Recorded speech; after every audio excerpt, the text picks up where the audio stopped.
we'll see what we get done. And so, all right then. So we went up, and by Tuesday afternoon, we had got done his minimum, what he wanted our team to accomplish. So that was really good. We were able to clear a pathway. The church had a lot of wood donated, and so our first task was to cut and saw and get wood cleared out of the driveway so they could use the back part of their building. But I may be getting a bit ahead of myself, because I think it would be appropriate for us to recognize both our team members and the churches and people who made it possible for us to go. Roger and Margaret were part of our team. Roger was the chainsaw master. He was on that chainsaw all week. I mean, all day, every day. He cut a lot of wood. Margaret stacked and cut, and she and Gayle did a splitter. Yeah, the splitters. Thank you, Jesus, for the splitter. And I do mean that very literally. Thank you, Jesus. And they did a handout for the Willow community ministry, like a 600-piece mailing. And let's see, Neil from over at Muncie Church, he was right there with us, stacking and delivering, doing whatever was needed to be done. In fact, I had to run an errand that first day. I said, Neil, don't worry about unloading the trailer, our little cargo trailer. We'll get it when we get back. And I came back and it was empty. Neil just took care of it. So that was really awesome. And then we had the sisters, Valerie, Teresa, and Karen. They're from Virginia, Texas, and New York, and they were a lot of fun too. They did a little bit of everything. Valerie was our primary cook. It's me, supervisor. Yeah, and that's Valerie rolling. That's Teresa kicking, and I don't know where Karen is right now, but they came up a little bit early and went fishing and caught a couple of salmon for the team to enjoy. So that was really nice. We got to eat some fresh Alaskan salmon as part of our meals. But the team had the support of every United Methodist church in the county, and I think that's awesome. First Church, the sending church here, was super generous. The United Women in Faith also gave a gift. There were all sorts of individuals giving support as well, so that was that was huge. Valley United Methodist gave a generous gift as well as did Trade United Methodist. Yeah, sure. Okay. Yeah. We've actually got some of this written down, so if y'all want to take them and kind of pass them around there. Yeah. Go for it. Well, hi, I'm Gayle. Something John neglected to mention is he and I are actually trained mission team leaders. We took training from the UMVIM, which is the United Methodist Volunteers in Mission. Yeah, that. So our team members on this form, they're listed, but I tell you what, they say the journey of 1,000 miles starts with one step. The journey of 12,626 miles takes a village. So thank you all. Financial help was from you all. Also Trade, Valley View, Muncie Memorial donated some vacation Bible school supplies, so the church didn't have to worry about that. United Women in Faith, financial support and helping with those backpacks. Mineral UMC, which is Valerie's church, they helped financially as well. Wesley Chapel donated health supplies, and that helped open my eyes because Alaska does not have a level 3 trauma center. So the equivalent of UT Hospital doesn't exist in the state of Alaska, and they have a level 2 trauma center. They have one of those. So that makes the health supplies pretty important. Interfaith Credit Union, which is the formerly the United Methodist Credit Union, donated and sponsored our goodie bags and handed out to the team members. The Woody Foundation donated a ton of school supplies, just tons, you all. We had some anonymous donors who donated all the non-perishable food that we needed for the mission team for the trip, which was a huge help. Reverend Christina and Jody Dowling Soka, when we got up there, they donated eggs for our group. The people of Willow gave us a dinner, and we used the leftovers to supplement our foods all week. As you can tell, the service dog made 2 great buddies over here. She broke her service dog. Yeah, that's true. That's true. But we also had some folks like online that donated some. Valerie Reese did a small GoFundMe to help her with her expenses on the trip. We also had Laurel Stewart who donated. Samantha and Kyle Winter, our daughter, she was like, don't worry about any of your food while you're here, because I had to go out to see her because of all the smoke in the air. And it was so thick sometimes you could cut it with a knife. It was really, really bad at some points. So also she gave me extra vegetables so that when we got up there the first day, I could use those extra vegetables to supplement what we had for vegetable soup. So, yeah, and thank you y'all who prayed for us, because that's how we got there. Yes. It was prayer. Neil, did you have any trouble transportation-wise on the way home? Because if you didn't, you were the only one that did not have transportation trouble. I had none. Good for you. Good for But I you. don't want to go to Chicago anymore. And you come. Yes. Yes. Sorry, Gayle. If he doesn't pass in October, we're going to My talk. fault. So, yeah, things happen every day on the trip, and Neil, I'm so glad you did not have transportation problems. Valerie and her sisters, I don't know if they ever got their luggage. They have, Yeah. besides being late and all kinds of problems, but anyway. So, that's a thank you to everybody for all of your support, and to everybody for all of your support. Yes. Well, Gayle, why don't you tell the folks about some of the, part of the reason we go on a mission trip is obviously to help people. But we also are looking for God moments.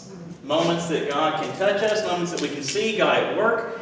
And Gayle had a really interesting encounter just this side of Canada with somebody. So why don't you share about that? So I drove the mission team supplies up, and I drove all the arts and crafts, the school supplies. You guys hauled 1,000 pairs of socks for the people in Alaska. And I think you got some of the backpacks too. Oh, yeah. Yeah.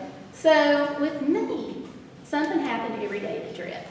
You know, like the first day I started having problems with solar in the van. The second day I have refrigerator problems in the van. By the time I got out to my daughters, I just gave up on the fridge and bought an ice chest.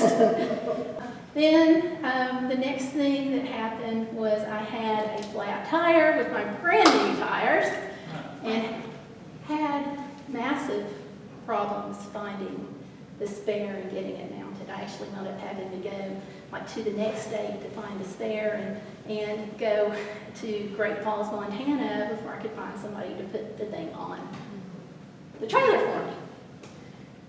But on, I guess about day 4, I had parked in the Sam's Club parking lot in Billings, Montana, and my van would not stop turning over even when I took the key out of the ignition. He really did make friends big time. Well, The way I wound up at Sam's Club was because first I'm sleeping in the van, by the way, I guess I should mention that. So I pulled off a rest area, had all my window covers, everything up, and I walk in and I'm like, this just doesn't feel right. It feels weird. Took all the window coverings down and left. And I said, I'll go to the Cracker Barrel in Billings. Got there and it felt weird. It just didn't feel right. So I said, okay, I'll go to Walmart. On the way to Walmart, I passed Sam's Club and I think, I bet they let people spend the night. So I went to Sam's Club and I didn't see anything.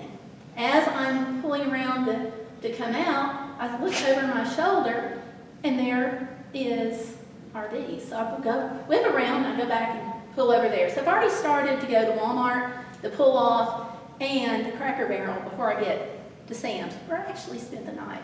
While I was parking, I noticed a woman in her car. She was spending the night at Sam's also. So the next morning, when the van does this thing about not wanting to stop starting, she comes running over and she's like, pull the battery, you're gonna burn it up, pull the battery. And I don't know what I'm fixing to burn up, but I was trying to raise the hood. So she comes running over, she jerks the battery cable off, and she starts talking to me about different things and that could be wrong. And she's like, I feel like you're not getting power.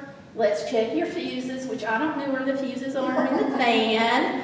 And she's like, okay. And she looks at me and she's like, I gotta have another joint for this one. Okay. All right, it's legal there. We'll just roll with it. She's Hispanic. She speaks with an accent. She's part Native American. And she says, oh, you've got Tennessee plates. Do you know where Knoxville is? And I'm like, yeah, I'm from there. She's like, oh, I'm from Knoxville. Well, really, Oliver Springs, where they have the windmills. So we talked for a minute, and I knew she really was from Knoxville. And that gave me a real big sense of peace on it.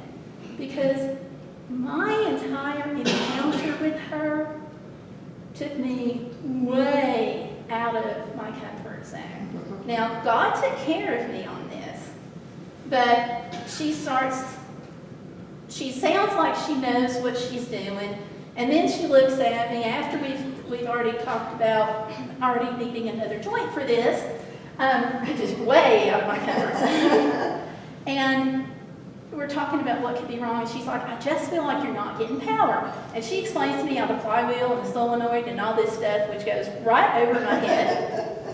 And she's like, okay, I gotta go get a buddy and take him to work. I promised I'll be back. Well, y'all know what I thought of that, right? But she took him to work. She really did come back.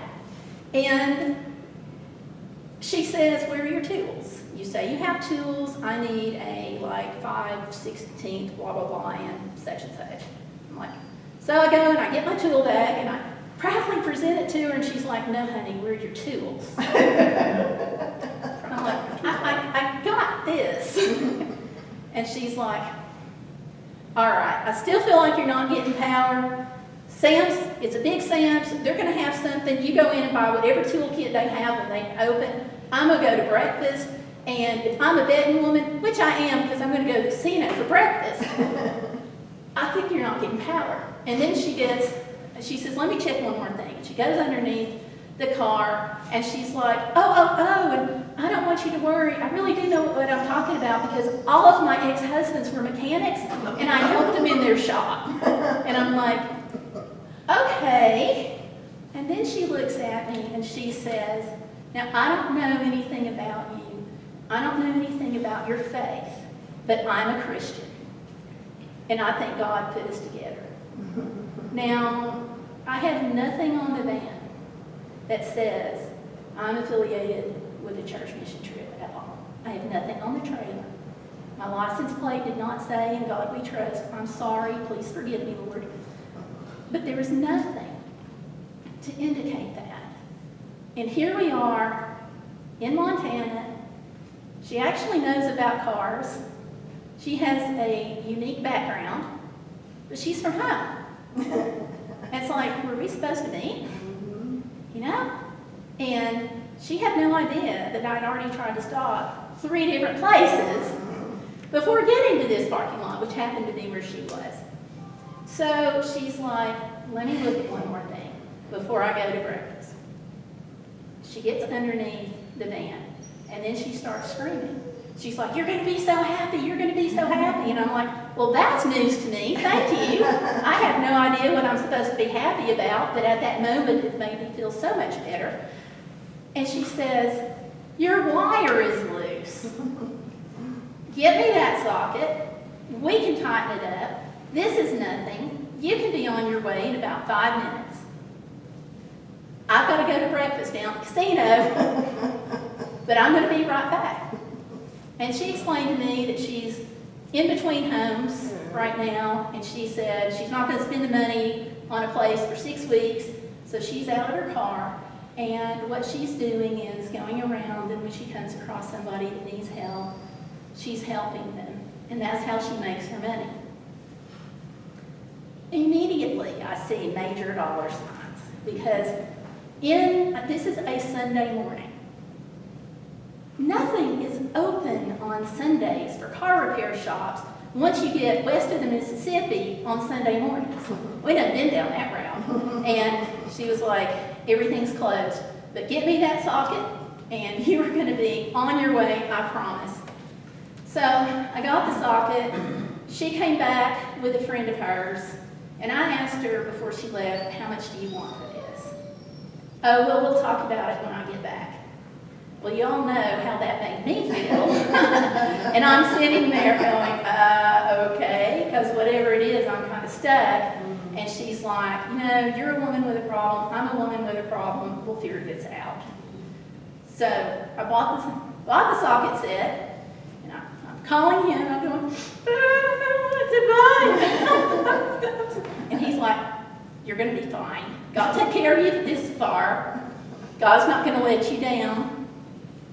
So, got the socket set, and she fixed it. Oh, was it a nice socket set? Okay, well that's what she said, but you know, I don't know. You can tell us whether or not it's a good socket set later. So, she comes back and she brings this friend with her, so I see dollar signs, you know, just increasing. And so they both get down and they tightened up the wire to the solenoid, and she's like, okay, let's make sure it starts. And started up on the first lick, and she's like, okay, now we need to check all of your fluid levels. Please tell me you know how to do that. And I'm like, yes, ma'am. She's like, good, you can show me. And so she checked everything. And I'm like, how much do I owe you? And she's like, well, whatever you can do is fine. And I was like, I've got $40 cash and a gas card. And she's like, works for me. So for less than $90, I have a woman that helped me, and it was like afterwards, it was like all I could think of is the scripture about the woman at the well. And you know, we hear that story and hear that story, except this time the woman at the well was in ministry to the woman who thought she wasn't. And God not only took me out of my comfort zone, but he took care of me. So other things happened on the trip, and God was very, very busy with me, but we got there, and he was busy with you guys, and you got there. So, yeah, so that's my story, and I'm sticking to it. Okay. We were blessed to see a lot of God moments. It was really neat to see a group of strangers come together and form a team. We were supporting one another, sharing stories, sharing laughter. It was nice. That's one of the things that it surprises me every time. I don't know why, but it's just a really cool thing to see the team kind of form out of thin air. So you've seen pictures of the work we were doing. These are some of the things that we were able to do afterwards. This is Hatcher Pass, which is a lovely, beautiful space. There is a 20-mile unimproved road, gravel road, that runs between Willow and the pass itself. This is kind of the top of the pass. That is Summit Lake. And that road had only opened 2 weeks before we drove it. Yeah, I just fixed to say that. It opened mid-July. So that is really and it's probably they'll probably close in the next couple of weeks because they'll be in their first snows pretty much any time.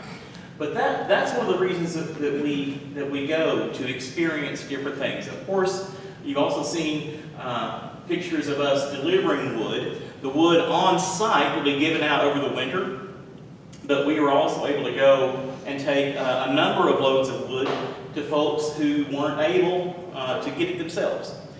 We had a lady who is a cancer survivor, and she just wasn't physically able to get the wood that she needed. We took wood to a gentleman, and we were stacking it in his woodshed, and that was just a really interesting situation. But he wasn't able to get the wood that he needed. So we were able to do some really good things for folks who were in need. Why do we go on missions? To help others. Why do we go away on missions? Is to maybe experience something new. Take ourselves out of our comfort zones and allow God to reach us in a different way. That's the Little Sioux. The Little Susitna River, flowing out the other side of Patrick Pass. The reason it was cloudy like that is a glacial-fed river. That's rock flour, ground up rock in the water that makes that cloudy color. And this is still on the road. I don't know if we have any pictures of the road itself, but the scenery is just amazing. And just for me personally, it's really interesting. Now there's the road. That was 20 miles of that. It's really well maintained. It really is. But it got a little bit hairy, I think. But it's amazing to see the difference in the parts of the world. The mountains there in Alaska, you can feel the wilderness. You can feel the difference. Our mountains, they feel safe and comforting to me.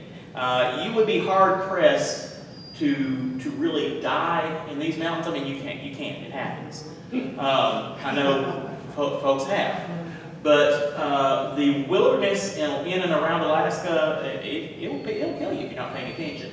So it's just a different kind of place. And it's good for us to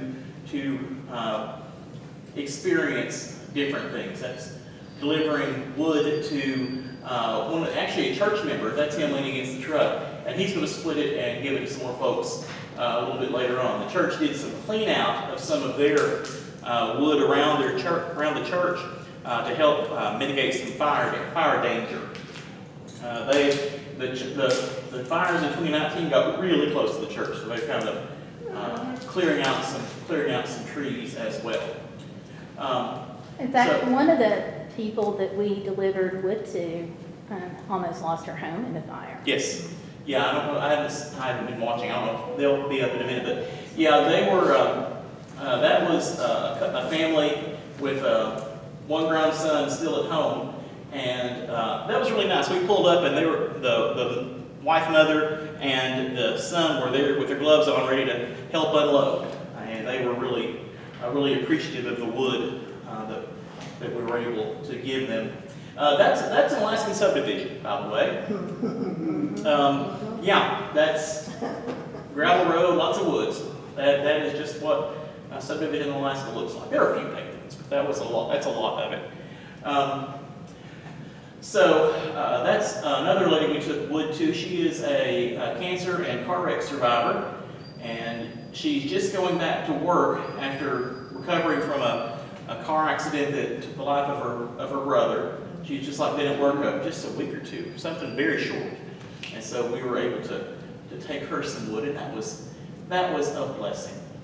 So Roger and Margaret, you guys want to share anything that you experienced or happened or thoughts?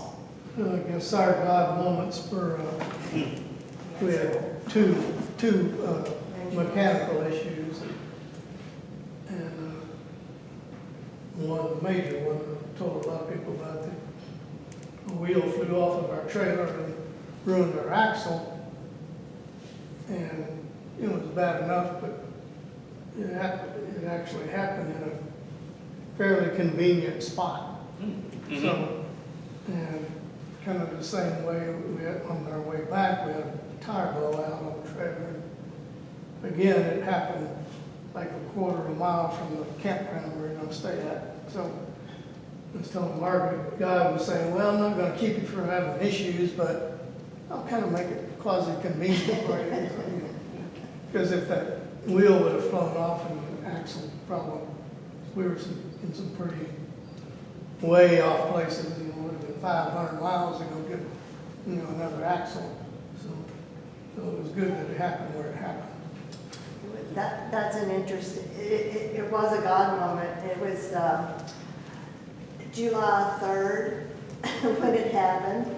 And we had been on the top of the World Highway. If any of you have traveled that, it's gravel. 90 miles of gravel road. 90 miles of gravel road, very, very scenic, etc. But some potholes and some, you know, washboard. We had been on that a couple of days before, which may have contributed to the bearings going out on us.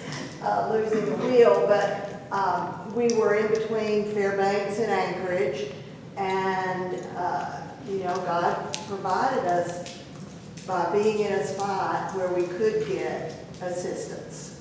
Good Sam didn't assist us though. We tried them, they didn't return our call. But we pulled into this area because it's like, okay, we can't go anywhere. With a broken axle, and pulled into a parking area beside a substation, electrical substation, and a little while later a truck came around, kind of a guard area. We were right next to a Space Force base in Alaska. It's like, okay, we can't go anywhere. Because they were going, can y'all move? We go, no. So we spent the 4th of July very close to a Space Force base in Alaska. But that was a God thing as well, because the gentleman they kept checking on us. He said, okay, we'll run it up the chain and let everybody know. And they kept coming and, you know, just make sure we were okay and everything. And when he did get the axle, some part needed to be welded. And the guy at the Space Force said, well, I've got welders. They can't do it on my dime, but if you want to pay them, they can do it during their lunch. So everything just kind of worked together. And okay, God, we needed to just stay here over 4th of July and just chill out. So it just works that way. It works that way. Didn't get super upset, but. And that's a blessing, and that's a choice that we make to look for those God moments. And that's really cool. I think it's neat that you guys stay by the Space Force base. I think that's cool. I think that's cool. Well, Neil, tell us about your time. What God moments? What did you think? I think what impressed me most was the people up there. As John was talking about the one of the places where we were delivering wood, they came out with the son who just graduated high school and his mother, who was the assistant librarian there. The fire ended up across the road from where they lived.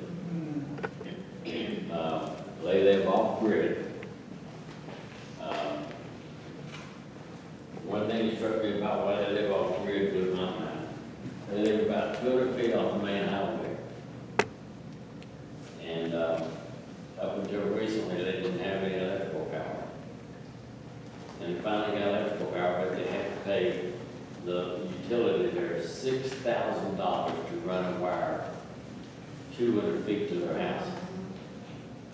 They have a hand-dug well that they use for washing dishes and toilets and stuff like that. Drinking water and water to cook with and everything. They have a spring they have to go get water from about a mile and a half up the road. In the wintertime, that hand-dug well freezes and they can't use it. So they end up having enough snow.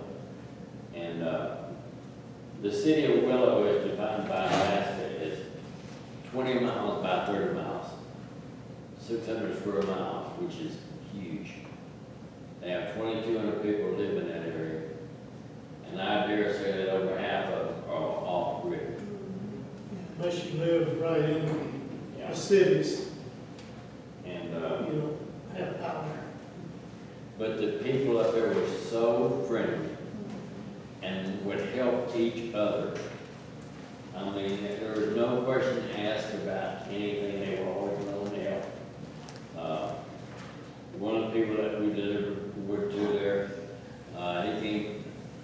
he took wood that the other people wouldn't take. Most people use birch, which burns very well. There's another wood up there, I forget the name of it. Had a lot of water content in it. Cottonwood. Cottonwood. And there was a lot of cottonwood left around the church after we left. He came back, and on Saturday, Jody hooked his trailer up to load stacks. And then on Monday morning, he came back by and loaded all those stacks in his trailer. And they were all delivered to his house for him to split and to give to people in cottonwood. The other thing that blew my mind is, it's a small, like I said, small place up there. But on Monday morning, after everyone left, I stayed over till flew out Monday night. They had 15 children show up for vacation Bible school. And to me, that was, all that. And they had 9 adults show up to help with it. That was just,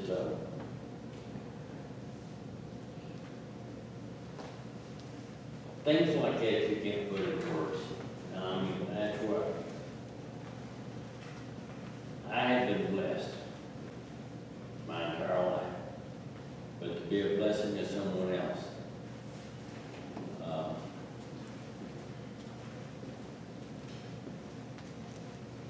That's right. I mean, I was up there in 2006, and when I was up there in 2006, we stayed at different people's houses. And Linda and I stayed in a dry cabin, which was interesting. But the people whose house we stayed in, he's had health issues and he's had to move back to Illinois. But they were up there last week visiting with Christina. And that just shows you that a place like that, you get it in your blood and you can't get it out of it, you can't get those people out.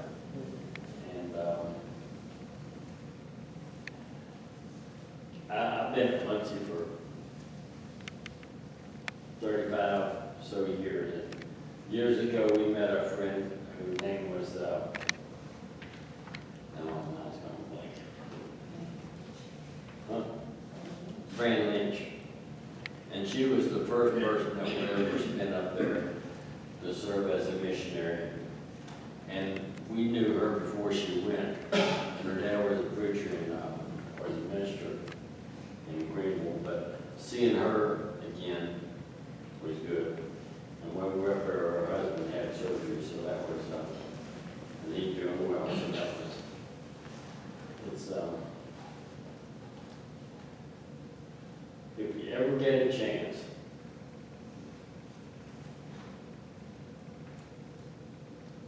take advantage of helping someone. I don't care if it's next door to you, or going away on a trip, or doing both. But your heart will be touched more than you will ever imagine. Thank you all for having us. And I will say, I mean, if you can imagine, your family lives off-grid. You have probably a working family member, but it's not enough to pay the bills. I talked to a friend of mine who's down there and has lived there for a few years.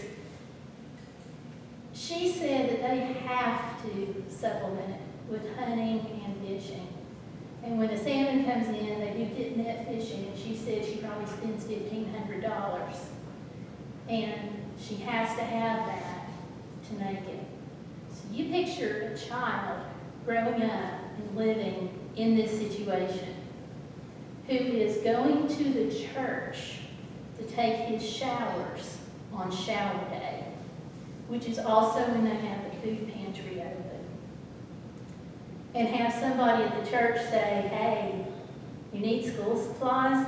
We just had a mission team bring us a whole bunch of them, and you can have some. And you get a brand new backpack and brand new school supplies to start the year in. Think about that situation. And that's the kind of void that we, with you all's help, were able to fill. There are children now that will have backpacks. And the lady who's in charge of that part just had shoulder surgery, so they're a little bit behind. And now she's going like to see family, which is like one of the first ever times in like a few years that she's been able to go do that. So they're a little bit behind, but when they get back, they're going to have school supply distribution. Well, why are they doing that? Because y'all and us. At Christmas, they could do a big giveaway with about 500 people in the Willow area that aren't going to have Christmas. They come to the church, they get a turkey or a ham, they get their Christmas stuff, they get an outfit, and now we're going to have socks, brand new socks, where Valerie got a donation from Bombas, and she's like, hey, do you know anybody that needs socks? I've got a few extra.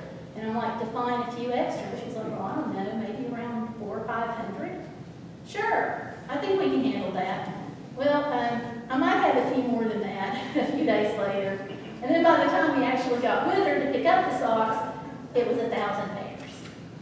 Which means that this year, they're going to get clothes, they're going to get an outfit, they're going to get 2 pairs of socks, and they're going to get Christmas food. Y'all help make that possible. We had some pictures showing of some of the school supply prices there in Anchorage. Things are triple or more what they are here, so the supplies that we took go a long way. Where we're cutting wood here is behind the church is on the other side of this building. This is the food pantry. This is the social services building, basically. It's food pantry, school supplies, and whatever.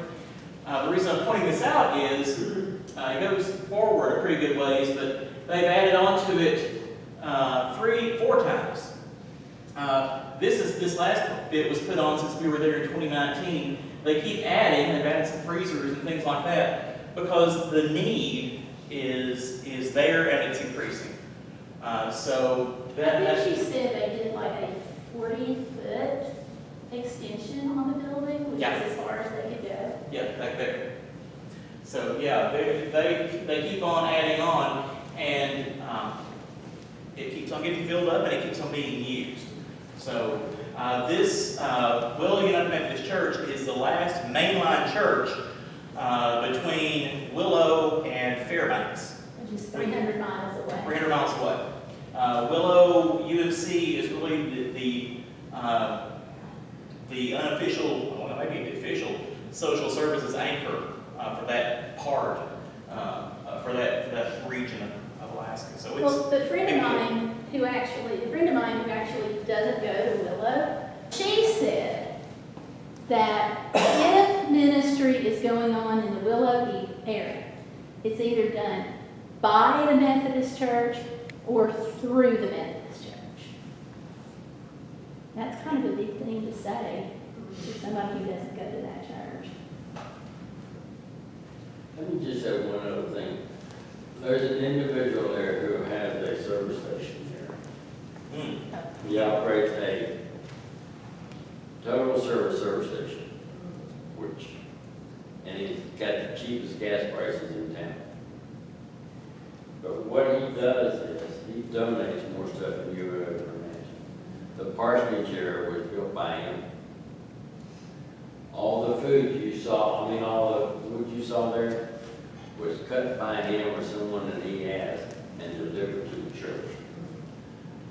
And he does so many other, he hires people at the service station just to give them a job, to get them a little check to where they can get started back on their own 2 feet.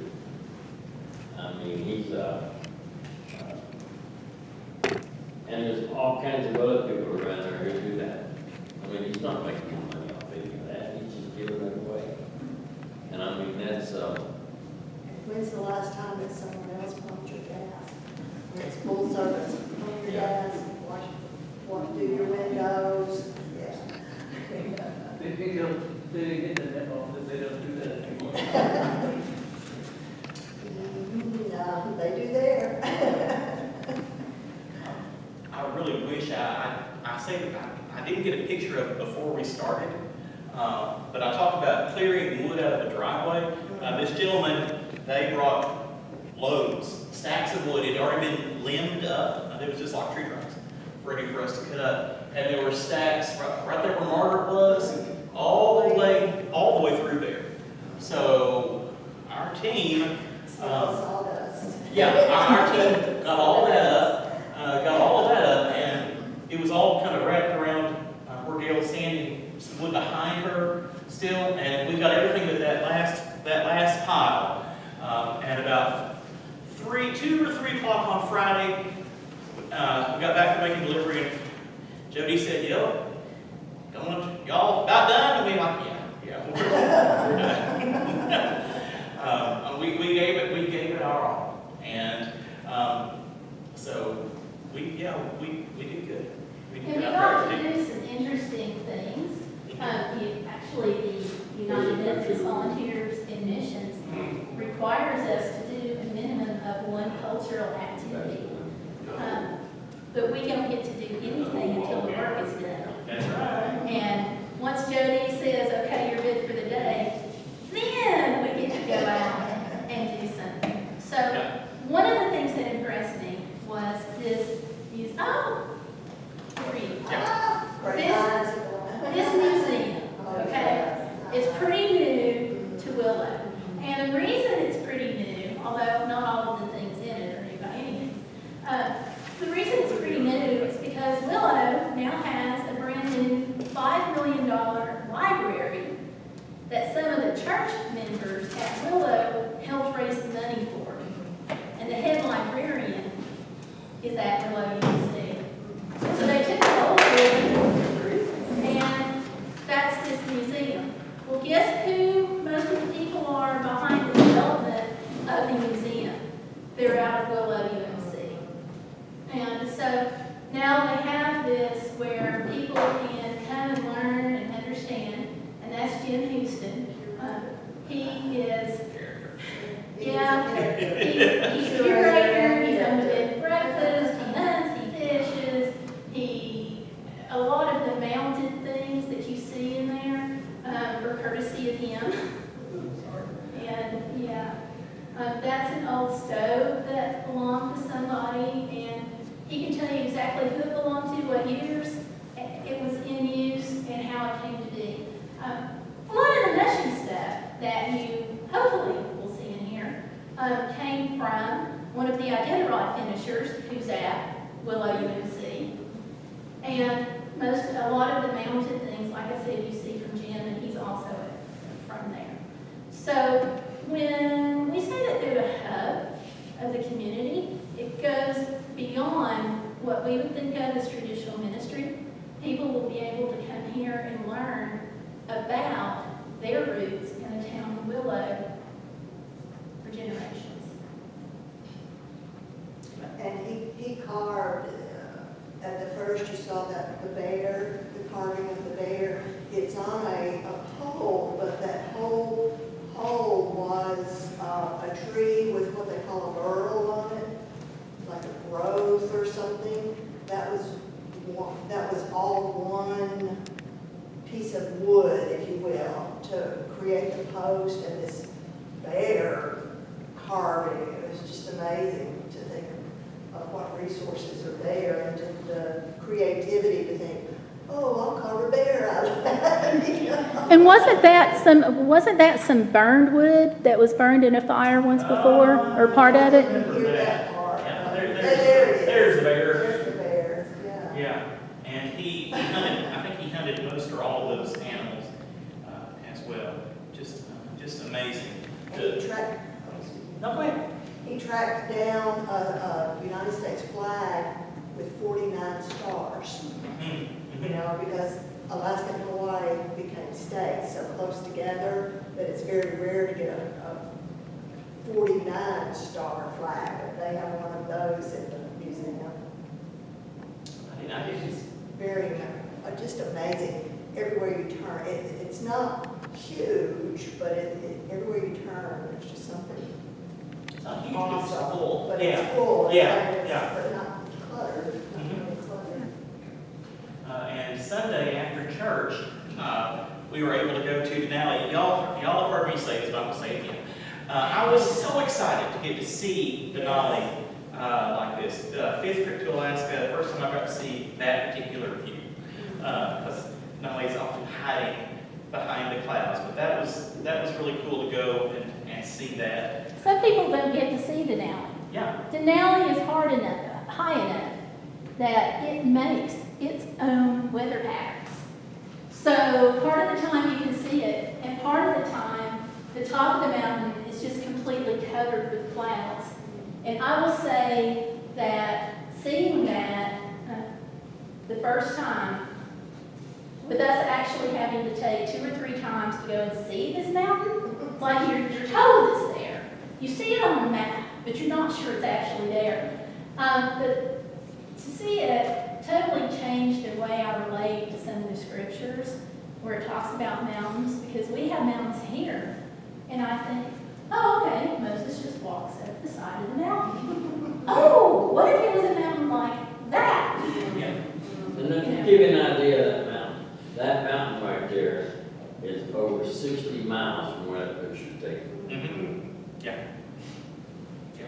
So. And on a clear day, and there may be one in there, you can see actually Denali from Willow, which is about 120 miles away.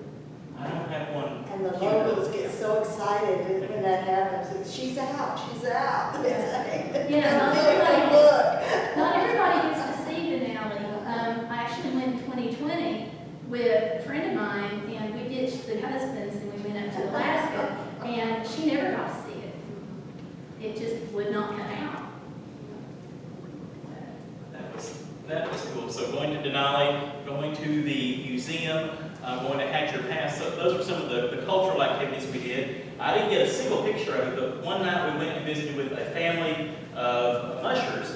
They are speed mushers instead of like Iditarod mushers. They're more like race car drivers. And the son, 6-year-old son, is a world champion. Is he 6 or 9? Was he 9? I'm sorry, my bad.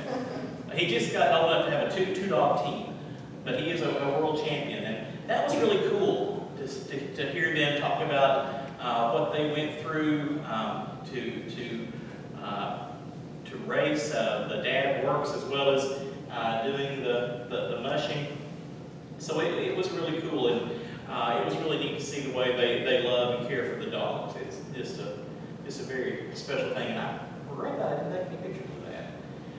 They were at Vacation Bible School following Monday. Or they? Good deal. Good deal. All right. And let's see what else we got. We gathered, since we were in the fifth wheel, we were in the truck, carried our home with us. We collected brochures and things from all over Alaska, Yukon, and so any of those on the table, the maps, if you'd like to take a look. If you want to take one with you, please do. Please do. And there's some photos of some of the team members too. But now, didn't you all wind up using your truck to do some of the deliveries? So we could do more than, Yes. yeah. The one where they're rolling it out of the truck, that's our Ford. Thank you. It was truly a team effort. Everybody worked hard. Do you guys have any questions or anything you're wondering about as far as the trip or the work or Alaska? Did they have Wi-Fi? The church did. The church did. Some of the places have satellite Wi-Fi. The place where we ate, well, a lot of the more remote places have their own generator set up and they can receive satellite internet when the generator's running. But we were able to get Wi-Fi at the church. We were able to get pretty decent cell service from Anchorage on up. The Willow is on the Parks Highway, which is one of the 4 highways in Alaska. And So from Willow on up toward Denali, not to Denali, but toward Denali, you get decent cell coverage. Once you get up around the park, around the mountain, it gets kind of spotty. But it was in the built-up areas. Where the Yukon, it didn't have much. No. No, in Canada, we use ours. In each little town, they'd have a little cell, popular cell service. Yep. All right. Hence the maps. Go old school. Excellent. All right, other questions? How many have been taking a trip to Alaska? Awesome. Okay, cool. Good. And we saw Denali 3 times. Oh! Hey, Yeah. but Merle told us we were very fortunate. Yes. Yes, Yes. Those pictures, yeah. you were very fortunate to see Denali. We were just about the same place as y'all were. Yeah. Now, I think Linda Miller has I mean, that's right. been Yes. to Alaska and stayed and attended Willow UMC several years ago. We need to ask her if any of this sounds familiar. Yeah, there we do. That would be neat. Well, to run the risk of repeating myself, it was hard work, but it was very rewarding work. It was worthwhile work, and I'm glad we went, and I appreciate the team members who went and gave so generously of their time and their energy to do the work. I'm deeply appreciative of all the folks the sending folks who made it possible for us to go. So thank you all. Thank you all. Because we couldn't have gone without you. I mean, we did Absolutely. work, but you all helped change the lives. It's a Mhm. team effort. Yes. They made a huge difference. And I'm glad to report that the only thing out of the first aid kit that we had to use was the Tylenol and the Advil. Things for backaches. Yeah. No, not even a splinter. I was so excited.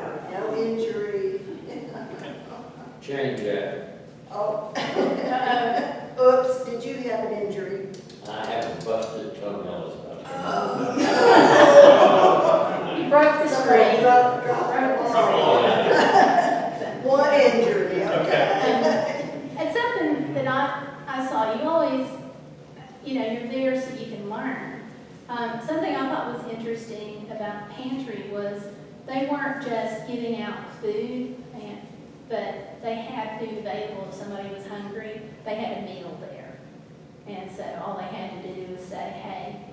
And the meal that was there the day I was there was steak and gravy, and it looked pretty good. We had some darn fine meals going on. Oh, that's right. I need to brag on Valerie. The sisters did well for us. They provided some salmon. They cooked some amazing food. And good food makes for a happy team, and a happy team makes for easier work. So. Yeah, on the exit survey, everybody they got straight 5s on They it. did. Perfect scores. And some pluses. So that was a blessing. So we appreciate Valerie and the sisters. That is a good thing. Neil did not come back home with his orange blazer or jacket, brown jacket he had on in the museum picture. Uh-oh. Okay. So if anybody has laid eyes on that. Okay. Okay. We'll check. I Better haven't seen. text Christina. I'll text Christina and we'll take another gander in our little cargo trailer. I don't think it's there, but I'll check. Our cargo trailer's empty. Oh, okay. All right. We'll text Christina then. Okay. Well. And I must say, our dogs, there are any pictures of our dogs, but we took our 2 dogs, and they had a great time. At least our younger dog had a great time with Pacer, running and running and running, which was great, because they were in their halter and on leashes since from June 1st to when we get home, August 13th, that whole time. So they needed that Yeah. activity time there. chairs. And this is an extremely welcoming and dog-friendly church. They have a church dog that comes on Sunday mornings and Wednesdays, I think, and then Echo's called the church dog. But then they also have a couple of other people who bring their dogs. And some of the folks here at Willow, it's really interesting. Some show up in cars, trucks, and some show up on three-wheelers. You know, so very, very open and accommodating and welcoming. Awesome. And you'll notice in this picture who my dog is focused on, and it's not me.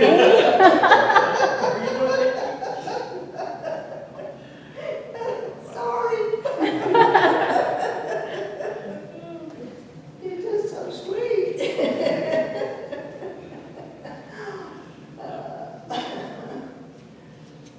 Well, thank you for sharing. This has been interesting. Thank you. Well, thank you all. For Yeah, sending thank you all this. for coming. Thank you all for supporting. Thanks to the team for going and working. And most of all, thanks be to God, who makes it all possible and makes it all worthwhile.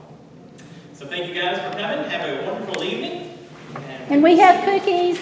We have cookies. So as we you have look at the some display coffee table. left. So take some with you, please.